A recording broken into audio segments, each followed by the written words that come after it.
बाजार आज और कल में आप सभी का स्वागत है। मैं हूं स्वाति रायना। बताएंगे इस शो में बाजार में आज का पूरा एक्शन, साथ ही कल के लिए रहे क्या स्ट्रैटेजी आपकी, और शेयरों में कमाई के शानदार मौके भी। आप भी पूछ सकते हैं सवाल। फोन नंबर नोट कर लीजिए 0222300164 या फिर आप हमें 0222300165 पर कीजिए कॉल।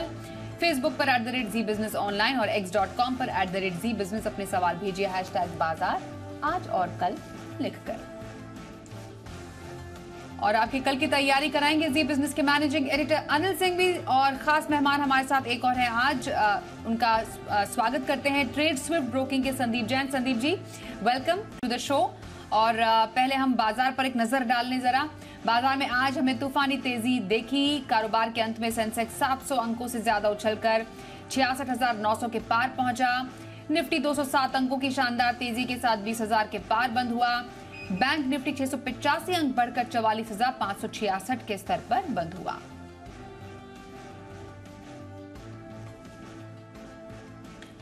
और एडिटर स्टेक में जी बिजनेस के मैनेजिंग एडिटर अनिल सिंह भी समझते हैं बाजार की तेजी के पीछे की बड़ी वजहें। भारतीय बाजारों के लिए आज रहा बेहद शानदार दिन, और ये शानदार दिन दो बड़े संकेतों की वजह से आया। एक और दुनिया भर के बाजार मजबूत स्थिति में। अमेरिकी बाजारों में कल फिर से एक अच्छा ट्रेडिंग सेशन देखने को मिला, और उससे कहीं ज़्यादा अमेरिकी बाजारों में दरें और आगे नहीं बढ़ने के और जल्दी घटने के और महंगाई को काबू में आने के जो संकेत आते दिखे फेड के एक सदस्य के बयान की वजह से, वो बाजार को पसंद आए। डॉलर इंडेक्स और कमज़ोर होता दिखा, बॉन्ड यील्ड्स और नीचे आते दिखे, और ये बाजार के लिए बहुत ही बढ़िया संकेत थे। अब इसके अलावा लोकल संकेत, एफआईएस की तरफ से कैश मार्केट और वायदा कारोबार दोनों में दमदार खरीदारी के आंकड़े कल भी थे, और साथ साथ लोकल फंड्स ने भी दम लगाकर खरीदा है। तो आप सोचिए, लोकल फंड्स बुलिश हैं, एफआईएस फिर से खरीदारी के मूड में, और हमारे जो ट्रेडर्स और इन्वेस्टर्स हैं वो तो बेचने के मूड में है नहीं। तो फिर क्या हो सकता है? तेजी, तेजी और सिर्फ तेजी।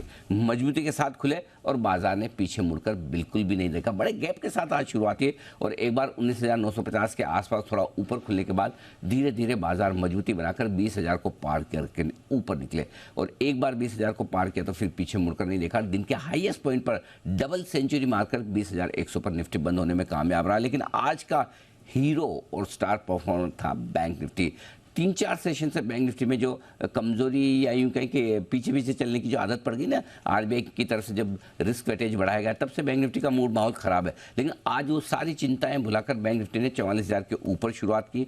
उसके बाद 44,000 के नीचे एक बार भी गए नहीं। 44,200 की पहली बाधा पार की। 44,420 जो आपने 16 नवंबर का हाई देखा था उसको भी पार किया, और उसके बाद भी रुके नहीं। 44,600 के पार निकलकर हाई बनाकर लगभग वहीं पर 700 पॉइंट की दमदार तेजी के साथ बैंक निफ्टी बंद हुआ। तो आज का स्टार परफॉर्मर वो। लेकिन मैन ऑफ द मैच देना हो तो दो आपके लिए, एक और मिड कैप इंडेक्स। लगातार 19वें दिन तेजी में मिड कैप इंडेक्स, और आज भी नया हाई। तो अब आप ये सोचेंगे कि कौन ज़्यादा बेहतर कर रहा है, तो आज दोनों इंडेक्स में, दोनों तरह के स्टॉक्स में ज़बरदस्त एक्शन मिला। तो एक ऐसा ट्रेडिंग सेशन जो यादगार है। लाइफ टाइम हाई से निफ्टी मुश्किल से 125 पॉइंट दूर है। बढ़िया तेजी बनती हुई दिख रही है। सो कुल मिलाकर कह सकते हैं कि भारतीय बाजारों में ग्लोबल मार्केट्स के दम पर, एफआईएस की लौटती खरीदारी के दम पर, और मंथली एक्सपायरी निफ्टी और बैंक निफ्टी की उसके ठीक एक दिन पहले जबरदस्त तेजी का एक्शन बना। और आइए अब संस्थागत निवेशकों के डेटा को भी देख लेते हैं। हमने देखा आज एफआईआईज यानी विदेशी संस्थागत निवेशकों ने कैश मार्केट में करीब 71 करोड़ रुपए की खरीदारी की है, तो वहीं डीआईआईज यानी घरेलू संस्थागत निवेशकों की तरफ से 2,360 करोड़ रुपए की खरीदारी के आंकड़े आए हैं सामने।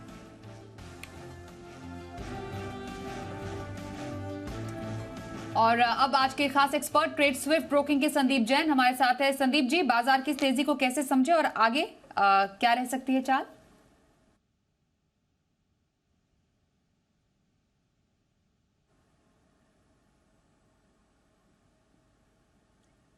संदीप जी, आप म्यूट पर हैं।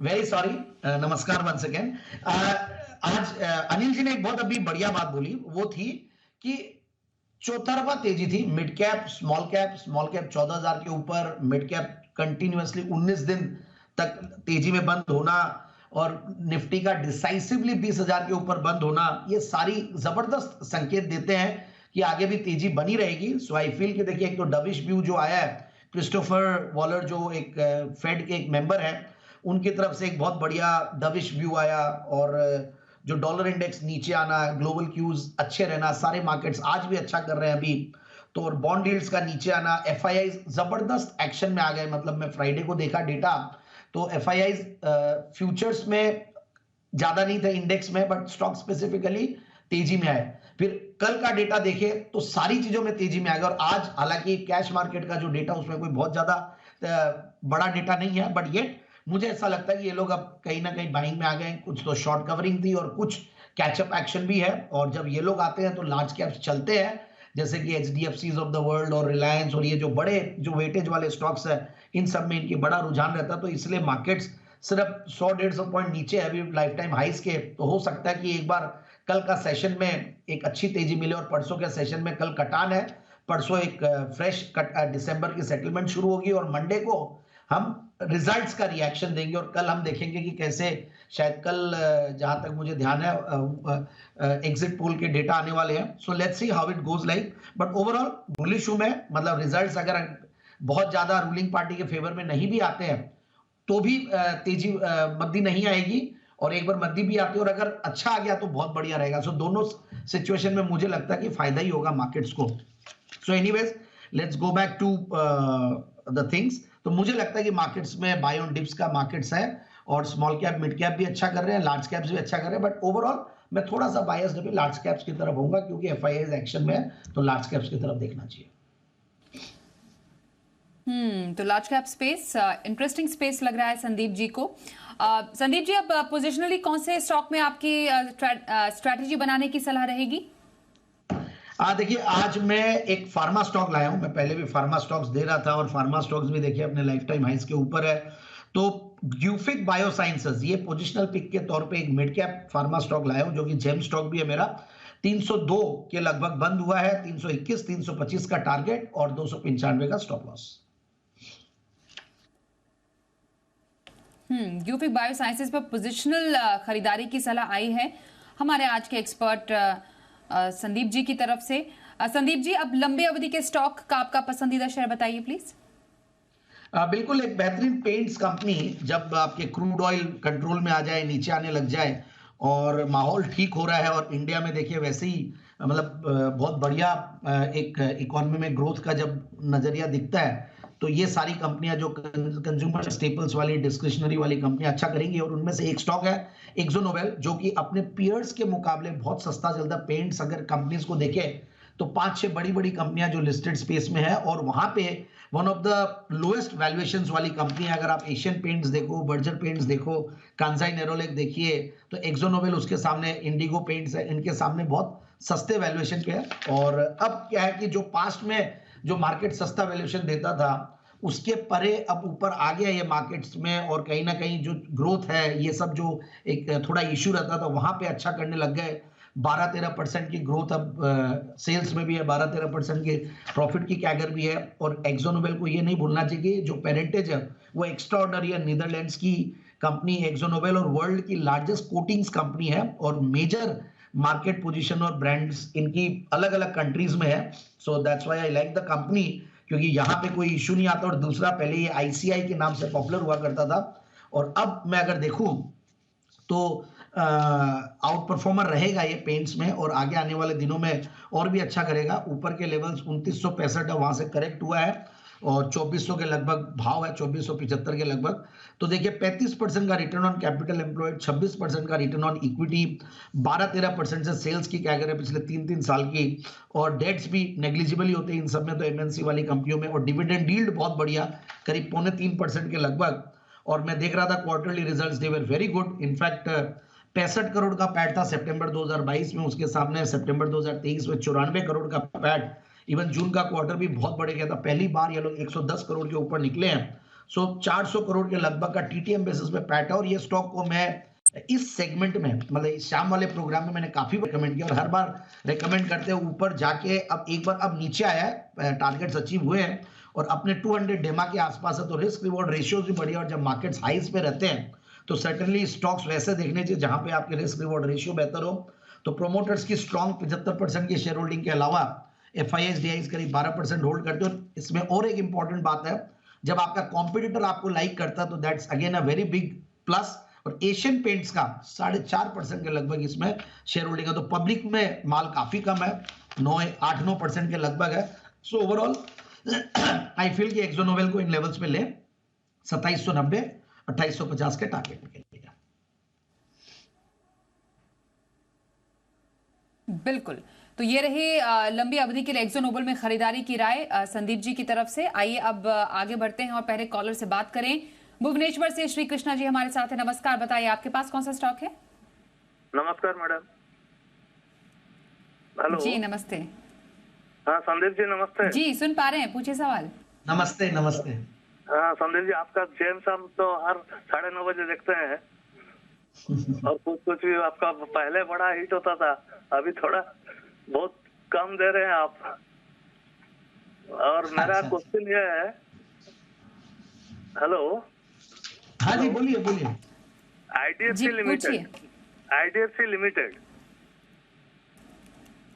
हेलो। ओके। 1000 शेयर है मेरे पास, 25 रुपया 50 पैसा का एवरेज है। और सेकंड स्टॉक है Jammu and Kashmir bank, JK bank, 500 share है, 23 रुपया 50 पैसा में। ये तो 2-2.5 साल हो गया मैं होल्ड करने का, अभी 2 साल रख सकता हूँ। तो क्या बताइए आप। जी संदीप जी। देखिए आईडीएफसी में ये होल्ड करें, कहीं कोई दिक्कत नहीं। First of all thank you so much for following me and Jain साहब के जेम्स को आप देखते हैं। और मैं ये एक बात और कहना चाहूंगा कि जितने भी स्टॉक्स हम देते हैं जनरली तो देखिए टारगेट सबके अचीव होते हैं। कोई बोलते हुए में बहुत ज्यादा चल जाता है और हम चाहते हैं कि बोलते हुए में ज्यादा चले नहीं स्टॉक और थोड़ा नॉर्मल लेवल पे रहे, सो दैट सब लोगों को एंट्री मिले। तो भी 5-7% ऊपर जाता है तो हम तो यही बोलते हैं कि 2-3% के लगभग भी चला हुआ हो तो आप लोग एंट्री लीजिए, क्योंकि हम लोग टेक्निकली और फंडामेंटली तो देखिए अच्छा स्टॉक होना ही है और टेक्निकली एक अच्छे लेवल पे रहता है, कंसोलिडेटेड रहता है, तब हम लाने की कोशिश करते हैं। So all the times I think targets achieve हुए। कोई मतलब 5-7-10 स्टॉक्स होंगे इतने सारों में जो 4 साल से मैं देते हुए आ रहा हूँ, 3.5 साल से ज्यादा हो गया। तो कहीं ना कहीं 2-4-5 स्टॉक होंगे जो कि अचीव नहीं, मतलब परफॉर्म नहीं कर रहे हैं या अंडर परफॉर्म कर रहे हैं। बट एनीवेज आई फील कि आपने दोनों स्टॉक अच्छे लिए हैं। आईडीएफसी में मेरे हिसाब से होल्ड करें, एक अच्छे लेवल पे है, कहीं कोई दिक्कत नहीं है। बाकी यहाँ पे भी कुछ ना कुछ आगे जाके कॉर्पोरेट एक्शन होगा और इनके पास और वैल्यू अनलॉकिंग के भी काफी अपॉर्चुनिटीज है। दूसरा जेएनके बैंक है, जेएनके बैंक भी बढ़िया लगता है मुझे। तो ध्यान है कि अनिल जी ने इसको बहुत निचले लेवल पे रेकमेंड किया हुआ है, जो कि मैंने इस स्टॉक को कम कवर किया वेरी फ्रेंकली, बट ओवरऑल हमारे चैनल पे काफी लोगों ने काफी कवर किया और इन्होंने तो बहुत निचले लेवल्स पे लिया है। तो मेरे हिसाब से ये स्टॉक बढ़िया है और अभी बैंक सब चलेंगे आने वाले दिनों में, तो कहीं कोई घबराने की जरूरत नहीं है। और वैल्यूएशन वाइज भी सस्ता है, price to book value multiple पे देखें तो ठीक है और नीचे के लेवल से अच्छा चला ही है। तो इसको आप होल्ड करके रखें। आने वाले दिनों में ये सारे पीएसयू बैंक्स और इन सब के साथ जो सरकार की जो इनिशिएटिव्स है उनकी वजह से बहुत फायदा हुआ है। काफी आजकल डेट्स के लेवल्स और एनसीएलटी और ये सारे जो एक्शन आए हैं वो सब कहीं ना कहीं फेवर में है। सो आई फील कि he should continue holding it. और ऊपर के हाईज इसने बनाए हुए 118 के और अभी 110 के लगभग है, तो इसको भी क्रॉस करके 130-140 के लेवल्स मुझे दिखते हैं। ये रही आपकी दोनों स्टॉक्स पर संदीप जी की राय। अगले कॉलर राजस्थान से राज हमारे साथ है। नमस्कार, बताइए आपके पास कौन सा स्टॉक है? नमस्कार मैडम, मेरे पास पीएनबी है 72 से। और कितना लंबा नजरिया इस पर आपका? 2-3-4 साल चलता है। लंबी अवधि का नजरिया पीएनबी पर रख रहे हैं ये। संदीप जी बताइए क्या राय है आपकी?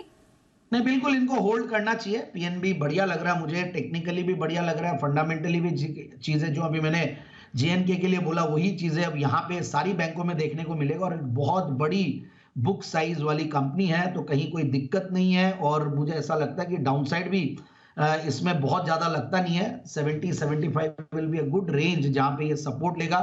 तो एसबीआई और बीओबी और पीएनबी ये एक अलग level, Indian bank, bank of India, union bank, ये सारे ही बढ़िया कर रहे हैं। और जो काफी सारे जो इनिशिएटिव्स लिए गए, कई सारे जो मर्जर्स हुए, इन सब का बहुत कुछ देखने को मिलता फायदा। और आगे आने वाले दिनों में और भी मुझे लगता बढ़िया करेंगे। Quarterly results were also very good. In fact almost 2000 crore के आसपास क्वार्टरली पैट पहुंच गया है, तो काफी मतलब क्वार्टर्स के बाद, तो मेरे हिसाब से ये एक अच्छा स्टॉक है, बिल्कुल इस स्टॉक में बने रहें।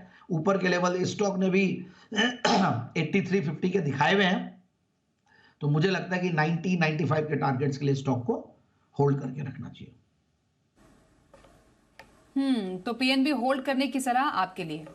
साहिल नोएडा से हमारे साथ अगले कॉलर है। नमस्कार साहिल जी, बताइए क्या सवाल है आपका? मैम मेरे पास IRB इंफ्रा है, 23 रुपए 88 पैसे की बाइंग है, 1000 शेयर है।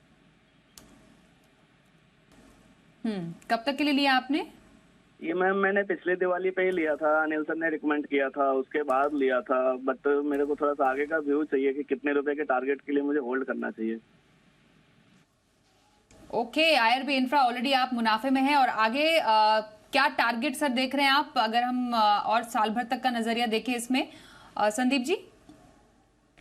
नहीं, इनको होल्ड करना चाहिए, कहीं कोई दिक्कत नहीं है। मैं देखिए रोड्स वाली कंपनियां, जो इंफ्रास्ट्रक्चर वाली कंपनी है, EPCs है, इन पे काफी बुलिश हूं, और ये कंपनी देखिए लीडर है। पास्ट में जरूर से कुछ इश्यूज आए थे, कुछ ना कुछ गवर्नेंस के इश्यूज आए थे, कुछ डेट्स ज्यादा थे, इन सब को लेकर थोड़ी ये कंपनियों में पिटाई हुई थी, बट नाउ, और कई बार कॉस्ट ओवररन हो जाता है, कुछ डिलेज होते हैं उनकी वजह से, बट ये सारी चीजें problems of the things of the past हो गए हैं। तो मुझे लगता है कि ये स्टॉक्स अच्छा करेंगे, और बिल्कुल इसने बहुत बड़े बड़े प्रॉफिट्स दिखाए हुए हैं, और अभी वापस से बैक इनटू इट्स ओल्ड उसमें आएगी, तो मेरे हिसाब से स्टॉक को होल्ड करके रखना चाहिए। और देखिए कैसे FIIs और DIIs का भी काफी अच्छा खासा होल्डिंग है इसमें, FIIs ने तो बहुत बड़ी पोजीशन बढ़ाई है इसमें, तो आई थिंक ये स्टॉक एक अच्छा स्टॉक है, बिल्कुल होल्ड करके रखने में ही फायदा है। और जो टारगेट्स है, मुझे लगता है कि 45 तक के टारगेट्स के लिए स्टॉक को होल्ड करना चाहिए। 45 के टारगेट्स के लिए IRB इंफ्रा होल्ड करने की सलाह आपके लिए संदीप जी दे रहे हैं। कल के बाजार के लिए क्या रखें अहम स्ट्रैटेजी और बाजार के लिए अहम संकेत, अब समझते हैं अनिल जी से। कल भारतीय बाजारों के लिए बेहद अहम दिन है दो लिहाज से। पहला तो ये कि कल मंथली एक्सपायरी है, तो आप कितनी पोजीशंस अगले सीरीज के लिए रोल करेंगे, नहीं करेंगे, कम करेंगे, ज़्यादा करेंगे, ये तो होगा ही। लेकिन अगले सीरीज की शुरुआत होते ही आपके लिए बड़ी इवेंट है। रविवार को आपके लिए होने वाले हैं 5 विधानसभा चुनाव के नतीजों का ऐलान भी, तो सोमवार को जो कुछ भी होगा बड़े गैप के साथ होने की एक संभावना भी हो सकती है। इस बीच में ग्लोबल मार्केट्स मजबूत हैं, सो कल तक तो व्यू पॉजिटिव साइड पर है। बाय ऑन डिप्स का मार्केट है, और सपोर्ट रेंज बाजार के लिए धीमे धीमे ऊपर की तरफ शिफ्ट होती दिख रही है। कल के लिए जो मजबूत सपोर्ट का काम करेगी वो है 19,875 से 19,950। ये 75 पॉइंट की रेंज है, बेहद मजबूत सपोर्ट। और ऊपरी स्तर पर 20,165 से 20,225 ये वो रेंज है जहाँ तक जाने की कोशिश निफ्टी की हो सकती है। और 20,222 को पार करते तो निफ्टी नया हाई बनाने की कोशिश करेगा, तब देखेंगे डेटा कितना सपोर्ट करते हैं। बैंक निफ्टी का जहाँ तक सवाल है, 44,500 के ऊपर की क्लोजिंग अच्छी कही जाएगी। अब कल के लिए जो सपोर्ट है 44,200 44,400, ये 200 पॉइंट की रेंज है, मजबूत सपोर्ट। और ऊपरी स्तर पर 44,800 से 45,000 तक जाने की कोशिश बैंक निफ्टी की भी कल की एक्सपायरी के दिन हो सकती है। मिड कैप और स्मॉल कैप शेयर मजबूत हैं, और पूरी संभावना इस बात की है कि कल लगातार 20वें दिन मिड कैप इंडेक्स तेजी में भी रहेंगे और नया हाई बनाने की भी कोशिश करेंगे। सो ओवरऑल एक अच्छी सीरीज, नवंबर सीरीज, जो शुरुआत आप नवंबर सीरीज की एकदम लो से अंत एकदम हाई पॉइंट पर होते हुए देख सकते हैं। एक और अच्छे मजबूत सेशन के लिए कल हो जाइए तैयार। अब देखते हैं कल का ऑप्शन।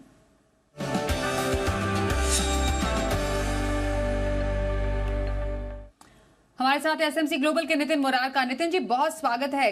क्या खास रह सकता है कल बाजार में?